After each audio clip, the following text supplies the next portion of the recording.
किसान भाई प्याज की खेती कर शानदार कमाई कर सकते हैं।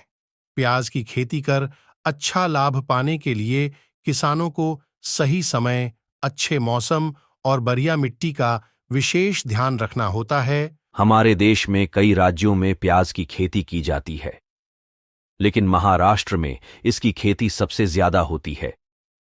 यहां वर्ष में 2 बार प्याज की खेती की जाती है, एक मई और दूसरी नवंबर के महीने के नजदीक की जाती है। एक्सपर्ट्स की माने तो रबी सीजन में प्याज की रोपाई करने के लिए 15 डिग्री सेल्सियस से ऊपर तापमान होना जरूरी है। साथ ही इसके लिए 650 से 750 की बारिश भी आवश्यक है। वहीं फसल की कटाई करने के समय 20 से 30 डिग्री सेल्सियस के ऊपर का तापमान होना जरूरी है। प्याज की खेती करने से पूर्व किसान भाई अच्छे से जमीन तैयार कर लें।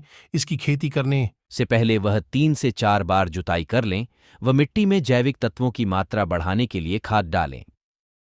रोपाई के समय पंक्ति से पंक्ति के बीच के मध्य की दूरी 15 सेमी और पौधों से पौधों के बीच की दूरी 7.5 सेमी होना जरूरी है। इन बातों का रखें खास ध्यान।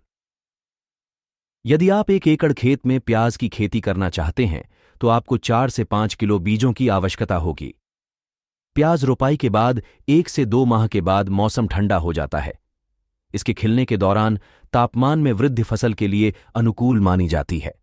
बता दें कि प्याज की खेती करने के लिए मिट्टी राज्य के हिसाब से अलग अलग होती है, मगर बेहतर फसल और जल निकासी के लिए काली मिट्टी अच्छी मानी जाती है। काली मिट्टी जैविक उर्वरकों से भरपूर होती है। इस मिट्टी में प्रति हेक्टेयर 40 से 50 टन देसी खाद डालने से पैदावार ज्यादा होती है।